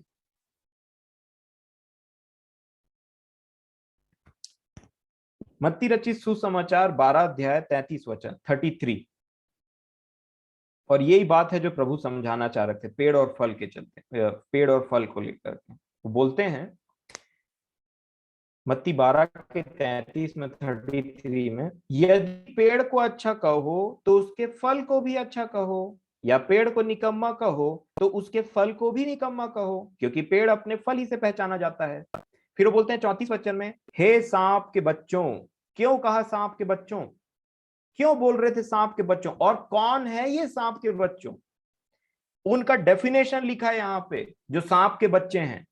तुम बुरे होकर के कैसी अच्छी बातें कह सकते हो? ये कैसे पॉसिबल है? ये प्रभु को भी बहुत चक्का कर दिया था, क्योंकि प्रभु उनके हार्ट को एकदम देख रहे थे कि इनके मन के अंदर में क्या चीजें भरी हुई हैं। लेकिन वो इस बात को बोलते हैं, तुम सांप के बच्चे हो, तुम मन में सब बुरी बातों को लेकर के बैठे हो, लेकिन मुंह से तो बहुत अच्छी बात बोलते हो। और इसीलिए यूहन्ना बपतिस्मा दाता ने बपतिस्मा देने के टाइम में इनको भी झिड़का था, बोला तुम्हारा मन तो फिरा ही नहीं है, तुम काहे बपतिस्मा लेने के लिए आ रहे हो? तुमको किसने जता दिया कि आने वाले भय से भागो, इस बपतिस्मा को लेकर के मन फिराओ? लिखा, मन फिराओ, मुंह से सब मत बोलो। और 34 वचन में वो क्या बोलते हैं, हे सांप के बच्चों, तुम बुरे होकर कैसी अच्छी बातें कह सकते हो? मन में बुराई है, मुंह से बहुत सुंदर सुंदर शब्द निकाल करके बातें करते हो, पड़ोसी से, परिवार वालों से, एक दूसरे से, कलीग जहां काम करते वहां, अपने दोस्तों से, हर किसी से अच्छी बातें करते हो। मेरे प्रियो, मैं आपको बताना चाहता हूं, अच्छी बातें करने में, एनकरेजिंग बातें करने में, प्यार भरी बातें करने में कोई बुराई नहीं है, परंतु ऐसे ही हमको बात करना चाहिए, क्योंकि हर टाइम हमको एनकरेज और बड़े प्रेम से बात करना चाहिए। ये डुप्लीकेशन से प्रॉब्लम है प्रभु को, कि मन में भी तो वही रखो जो शब्द निकल रहे हैं तुम्हारे जीभ से, मन में भी तो वही रखो। क्या प्रभु ने कहा कि कड़ा बोलो, गुस्से से बोलो? नहीं बोला, बोला बड़े प्रेम से बात करो। बार बार पौलुस बोल रहे हैं तुम्हारे शब्द सुहावने हो, सब अच्छा हो, लेकिन इसका डुप्लीकेट क्यों करते हो? क्योंकि डुप्लीकेट तो शैतान का काम है। डुप्लीकेसी क्यों करते हो? मन में जो बात है वही क्यों नहीं बोल देते? और अगर अच्छा बोलना चाहते हो तो मन में भी अच्छा रखो ना। और इसीलिए वो बोलते हैं, हे सांप के बच्चों। ऐसे को बाइबल सांप के बच्चों बोलती। आगे लिखा है, क्योंकि जो मन में है, जो मन में भरा है, मतलब अपने हृदय को हम जिन चीजों से भरते हैं ना मेरे प्रियो, वही मुंह से उफान आता है। इसीलिए कई बार लोगों को आप देखिएगा, बोलने के बाद मुंह में हाथ रखते हैं, अरे सॉरी क्या निकल गया करके। वो लीकेज है, लीकेज है, वो लीक कर रहा है जबान, क्योंकि आदत ही वैसी हो गई है। आगे लिखा है, मन में जो भरा है वो तो उफनेगा ना। मन में जो भरा है उफनेगा। अगर प्रभु के लिए प्रेम भरा है मन में, तो मुंह से वचन और गीत ना निकलेंगे, प्रेम ना निकलेगा दूसरे लोगों के लिए, क्योंकि मन में तो क्या लिखा है, आत्मा से भरते जाओ। आत्मा से, तो जब एक व्यक्ति आत्मा से भरता है तो आत्मिक बातें निकलती है मुंह से। और जब एक व्यक्ति किसी और चीज से भरता है, जलन से, क्रोध से, ईर्ष्या से, घमंड से, तो मुंह से वही ना बात निकलेगा, क्योंकि ये तो प्रभु बोल रहे हैं, ये वचन में लिखा हुआ है उसको। और इसका अगर डुप्लीकेसी करके सीख गए जीना, जीवन जीना, कि कहाँ अच्छा बोलना है भाई, इससे काम है तो फ्लैटरिंग वर्ड इस्तेमाल करो। मैं आपको बोलना चाहूंगा फ्लैटरिंग में से एफ निकाल लीजिए, वो वही है। और इसीलिए हमको वो समझना चाहिए कि कभी भी ये बातें जो है हमको बहुत सोच समझ करके करना है, कि कभी भी चापलूसी और मुंह, ये जो फ्लैटरिंग वर्ड है ना, कभी भी ये बात नहीं करने, क्योंकि परमेश्वर को इससे घृणा है। घृणा आती परमेश्वर पिता को। प्रभु यहां पे कहे, हे सांप के बच्चों, कहा तुम कैसे अच्छी बात कर सकते हो, मैं तुमको एक्सपोज करता हूं, और यही एक्सपोज होगा न्याय के दिन में।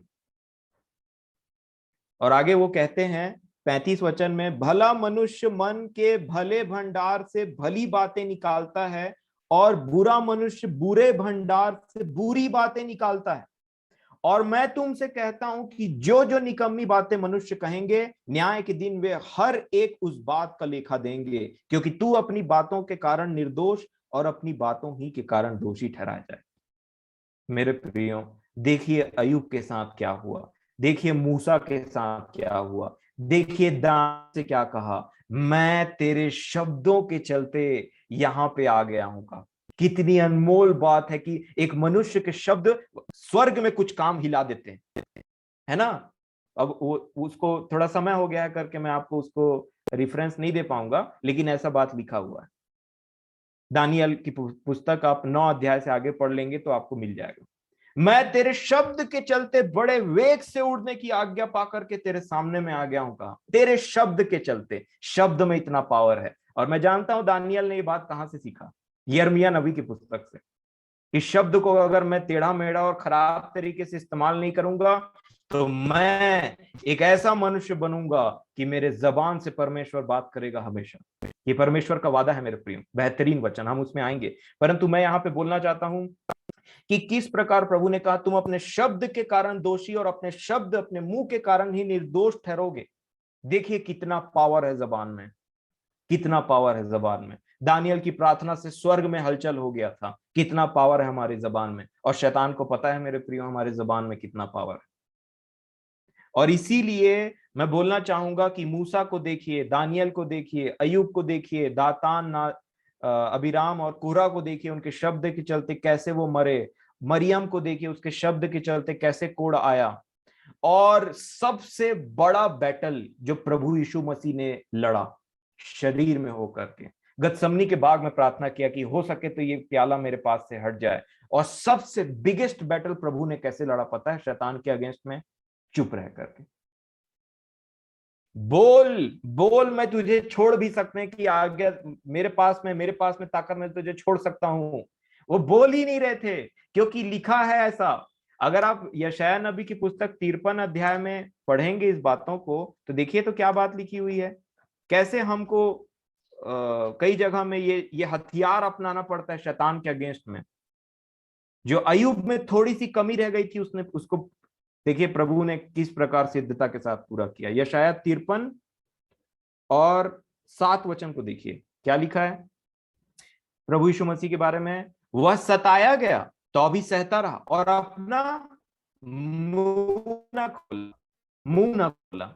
आगे क्या लिखा है, जिस प्रकार भेड़ वध होने के समय और भेड़ी ऊन कतरने के समय चुपचाप शांत रहती है, वैसे ही उसने भी अपना मुंह न खोला। फिर से मुंह में फोकस दिया। फिर देखिए तो यहां पे क्या लिखा है, 9 वचन में लिखा है, उसकी कब्र भी दुष्टों के संग ठहराई गई, और मृत्यु के समय वह धनवान का संगी हुआ, यद्यपि उसने किसी प्रकार का उपद्रव न किया था, और उसके मुंह से कभी छल की बात नहीं निकली थी। मुंह को बार बार फोकस किया है मेरे प्रियो। और इसीलिए अगर आप भजन संहिता की पुस्तक निकालेंगे 38 में के भजन भजन संहिता 38 के 13 में ये प्रभु यीशु मसीह के बारे में भविष्यवाणी है। और देखिए क्या लिखा है भजन संहिता 38 के 13 में,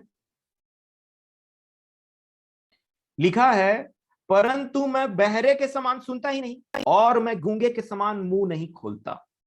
मैं बहरे के समान ना तो सुनता, और ना मैं गूंगे के समान मुंह खोलता। ऐसे हो गए थे प्रभु उतना टाइम। वो थूकते थे, प्रभु बहरे के समान सुनना बंद कर दिए और मुंह नहीं खोला। वो गाली देते थे, प्रभु ने मुंह नहीं खोला।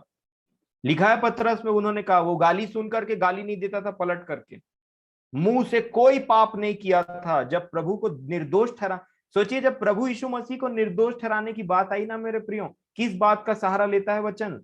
कहता है उसने मुंह से कोई पाप नहीं किया। और शैतान बार बार उसको पोक कर रहा था आखिरी समय में, मुंह से कुछ तो बोले ये, क्रूस में इसके प्राण निकलने से पहले कुछ तो बोल दे ये, जिसके चलते मैं अय्यूब के समान इस पर भी कुछ कुछ बात लगा सकूं। लेकिन ऐसा कुछ नहीं हुआ, कुछ भी नहीं हुआ मेरे प्रियो।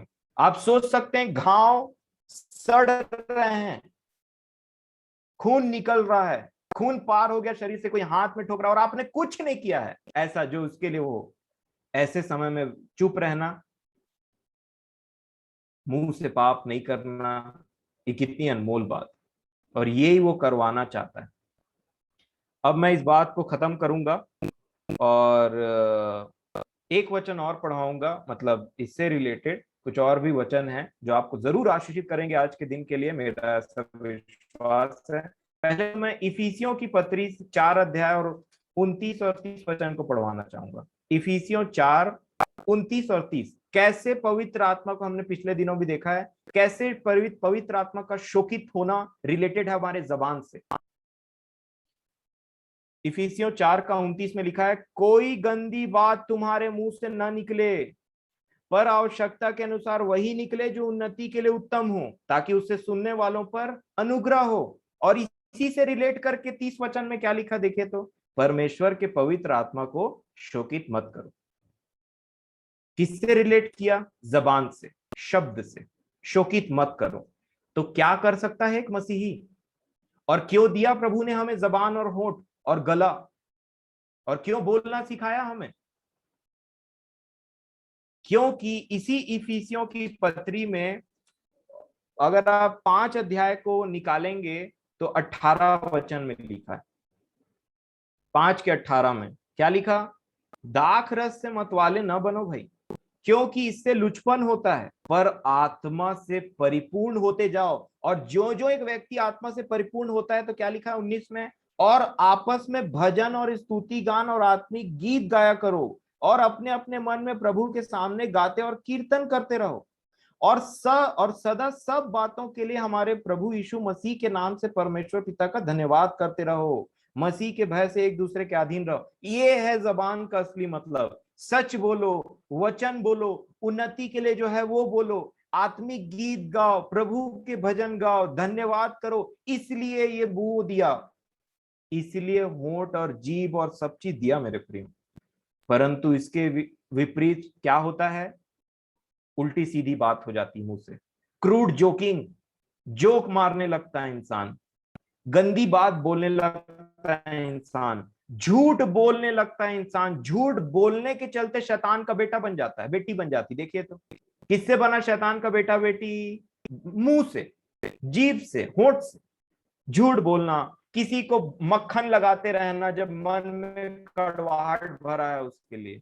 जैसे वो व्यक्ति पार होता है, अरे तो आप तो ऐसे बात कर रहे थे उसके लिए, अरे बोलना पड़ता है भाई, नहीं तो कैसे बात बनेगा? बात बनाने के लिए कई कई बार ऐसा होता है, बक बक करते रहना, दुनिया की बातों को दिन भर मुंह चलते रह रहा है, चलते रह रहा है, मुंह थकता नहीं। और इस दुनिया वाले बोलते हैं फ्लुएंटली बोलना सीखो, फ्लुएंटली बोलना सीखो। प्रभु बोलता है फ्लुएंटली साइलेंट रहना सीख, चुप रहना सीख। उसके बाद में श्राप देना, तेरे साथ उसके साथ वैसा हो जाए, इसके साथ वैसा हो जाए, मेरे साथ वैसा, ये निकलता है, गॉसिप निकलता है मुंह से, नेगेटिव बातें निकलते रहती है, अरे कैसे होगा, वैसे होगा। मेरे प्रियो, मैं देख रहा था हमारे विश्वास में कितनी शक्ति है। अगर आप विश्वास करें तो मसीह का लहू, जो यीशु का लहू है, वो कितना प्रभावशाली हो जाता है। और विश्वास नहीं करने के चलते अविश्वास में कितना सामर्थ है कि प्रभु यीशु यीशु के लहू को बिना काम का बना देता है।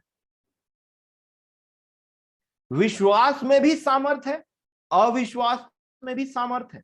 अविश्वास में बेकार सामर्थ है, विश्वास में पवित्र सामर्थ।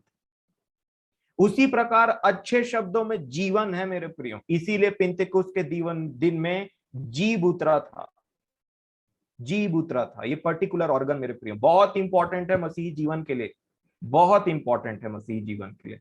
एक आखिरी वचन पढ़ाऊंगा, अब खत्म करेंगे। 9:30 तक मेरा समय है, तो आपने टाइमिंग के साथ मुझे दिया है, तो मैं भी टाइमिंग के साथ आपको वापस करूंगा। परंतु ये वचन बहुत ही इंपॉर्टेंट है। एक वचन जो आपको आज, मतलब ये सारे वचन आपके जीवन में कार्य किए होंगे, मेरा ऐसा विश्वास है, परंतु एक वचन जो मुझे बहुत ही सामर्थ्य दिया इसको पढ़ने के बाद, वो है यिर्मयाह नबी की पुस्तक। यिर्मयाह नबी की पुस्तक, उसका 15 अध्याय, यिर्मयाह 15 और 19 वचन।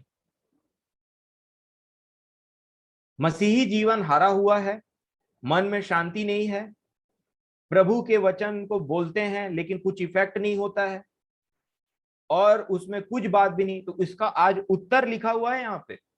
परमेश्वर पिता बोलते हैं, देखिए कैसे फोकस किया 15 के 19 में। यह सुनकर यहोवा ने यों कहा, यदि तू फिरे, आज मन फिराने का अवसर है मेरे प्रियो, यदि तू फिरे तो मैं फिर से तुझे अपने सामने खड़ा करूंगा। और आगे क्या लिखा है, यदि तू अनमोल को कहे, अनमोल क्या है, वचन को कहे, अच्छी बातों को कहे, एनकरेज करे, प्रेम के बात कहे, यदि तू अनमोल को कहे और निकम्मे को ना कहे, तब तुम मेरे मुख के समान होगा। तू जब बात करेगा तो लोग बोलेंगे आज परमेश्वर ने मुझसे बातचीत किया। अनमोल को तू कहेगा और निकम्मे को अगर ना कहेगा, तो परमेश्वर पिता ने कहा तू मेरे मुंह के समान होगा, मेरे मुंह के समान। पृथ्वी में रह करके भी तू स्वर्गीय परमेश्वर के मुंह के समान हो सकता है, अगर तू अपने मुंह से बकवास बात करना बंद कर दे। और जब अगर परमेश्वर का मुंह हमारे मुंह से, मतलब वो जो होता है ना, मेल मिलाप हो जाए और हम बोलें, तो समझ लो परमेश्वर बोले, तो कैसी बात होगी। और मैं समझता हूं इसी दानियल में क्या लिखा है, तब मुझ दानियल ने ये जो बातें घटित हो रही थी यिर्मयाह नबी की पुस्तक को पढ़ करके समझ लिया कि क्यों है। तो दानियल ने ये नहीं पढ़ा होगा, ये यिर्मयाह नबी की पुस्तक में ही तो है ना ये बात। और इसीलिए मेरे प्रियो, अगर तू अनमोल को कहे और निकम्मे को ना कहे, तो तू मेरे मुख के समान होगा। ऐसी बड़ी प्रतिज्ञा देने वाला परमेश्वर है हमारा। आगे क्या लिखा है, वे लोग तेरी ओर फिरेंगे क्योंकि तू मेरी बात करेगा, परंतु तू उनकी ओर ना फिरना। आगे क्या लिखा है, मैं तुझको उन लोगों के समान पीतल की दृढ़ शहरपनाह बनाऊंगा, वे तुझसे लड़ेंगे परंतु तुझ पर प्रबल ना हो। मैं ऐसा स्ट्रांग करूंगा पीतल के समान, वो तुझसे लड़ेंगे, प्रबल नहीं हो पाएंगे। आगे क्या लिखा है, क्योंकि मैं तुझे बचाने और तेरा उद्धार करने के लिए तेरे साथ हूं, यहोवा की यह वाणी है। मैं तुझे दुष्ट लोगों के हाथ से बचाऊंगा और उपद्रवी लोगों के पंजे से छुड़ा लूंगा। वे लड़ेंगे, जयवंत नहीं हो पाएंगे, वो तू मेरे मुख के समान में होगा। मैं तुझे दुष्ट के पंजों से छुड़ा लूंगा, मैं तेरे साथ में खड़ा रहूंगा। कब, अगर तू निकम्मे को ना कहे और अनमोल को कहे। देखिए हमारी स्टेबिलिटी हमारे जबान से रिलेटेड है।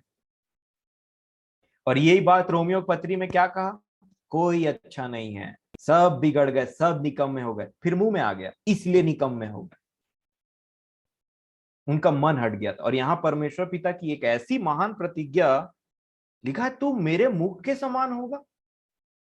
तेरा मुंह और मेरा मुंह बराबर, तू बात करेगा तो मैं मानो बात करूं। और इसीलिए प्रभु के इफेक्टिव दास के ना, जो भी प्रभु के इफेक्टिव दास होते हैं ना, जो जीवन बदलता है जिनकी बातों से, उनके शब्दों में पावर रहता है, उनके शब्दों में पावर रहता है। इसीलिए लोग प्रार्थना कराने जाते हैं कि मेरे लिए प्रार्थना कर दीजिए करके। क्यों मेरे प्रियो, आज प्रभु हमसे कहते हैं, यदि तुम ऐसा करो, तुम फिरो, तुम अनमोल को कहो और निकम्मे को ना कहो, अपने जबान और अपने हृदय की रखवाली करो। कैसे होगा, हमसे तो नहीं हो सकता, बिल्कुल पॉसिबल नहीं है। पवित्र आत्मा, अगर ऐसा करो तो तुम स्टेबल हो जाओगे मसीही जीवन में, स्टेबल हो जाओगे मसीही जीवन, और मेरे मुख के समान तुम्हारा मुख होगा। ऐसी अनमोल प्रतिज्ञाओं को करने वाला परमेश्वर हमारा कैसी बातों को करता है मेरे प्रियो। देखिए इसीलिए बहुत सी बातें हैं, ना उतावली में कुछ बात कहिए, न बिना मतलब के गॉसिप करिए, न बेकार की बातों में मन लगाइए, न बेकार की चीजों को हम देखें जिससे बेकार की बातें हमारे हृदय में भर जाए और वही निकले मुंह से। और ना ही बेकार की संगति में रखिए, क्योंकि संगति बेकार बातों की है तो बेकार बात ही अंदर जाएगा मन के, और अच्छी संगति है तो अच्छी बात ही आएगा। परमेश्वर के साथ संगति है तो मुंह से फटाफट वचन निकलेगा। और अगर ऐसी बात नहीं है तो हमने परमेश्वर की आत्मा को शोकित किया है, और इसी से मनुष्य धर्मी और अधर्मी होगा। और मैं आपको बता दूं, हमारे शरीर में कई बीमारी भी हमारे जबान की वजह से होती है। हमारे शरीर में कई बीमारी भी हमारे जबान की वजह से होती है। कैसे? नीति वचन 12 अध्याय में लिखा हुआ है।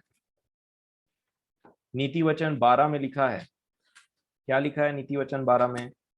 12 के 18,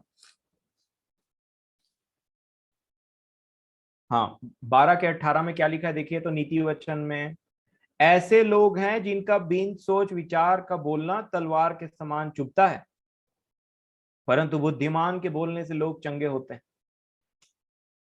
जबान में इतनी ताकत है मेरे प्रियो, और इसी के चलते इंसान दुष्ट या भला, धर्मी या धर्मी ठहराता है। तो प्रभु मेरी और आपकी सहायता करें, और इन वचनों को आप ध्यान से मनन करें, सोचें, प्रभु से सहायता मांगें।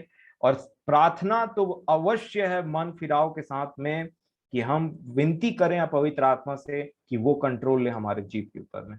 समय हो गया है, तो प्रभु का मैं धन्यवाद देता हूँ इस समय के लिए, इंटरनेट कनेक्शंस के लिए, सारी बातों के लिए, और अब हम सबके जीवनों के लिए। और मैं निवेदन करूंगा कि जो भी व्यक्ति प्रार्थना करे वो एक मन फिराव की प्रार्थना करे, और हम सब उसमें शामिल हों। वचन को सुन करके जैसे ही वचन खत्म होता है, स्विच ऑफ करके जूम मीटिंग को लीव करके जाने से कोई फायदा नहीं होगा। यहाँ पे हमको मन फिराव की प्रार्थना भी करना है इन वचनों को सुन करके, क्योंकि परमेश्वर ने यिर्मयाह में क्या कहा 15:19 में, यदि तू फिरे, तो वो बोल रहे हैं फिरो। तो हम सब एक साथ फिरें, हम झुंड के झुंड प्रार्थना करेंगे, जरूर प्रभु हमारी ओर ध्यान लगाएंगे और सुनेंगे। तो जरूर आप शामिल हो, और मन के साथ में प्रार्थना में शामिल हो, और खुद भी प्रार्थना करें मन फिराव के लिए, क्योंकि मनुष्यों में से ऐसा कोई नहीं है जो जीव को कंट्रोल कर सके। तो प्रभु इन विषय में हमारी सहायता करें, और इस मन फिराव की प्रार्थना को करने के लिए हम सबको एक हृदय दे जो पश्चातापी। समय के लिए आपका धन्यवाद, और मैं परमेश्वर पिता का प्रभु यीशु मसीह में धन्यवाद करता हूं।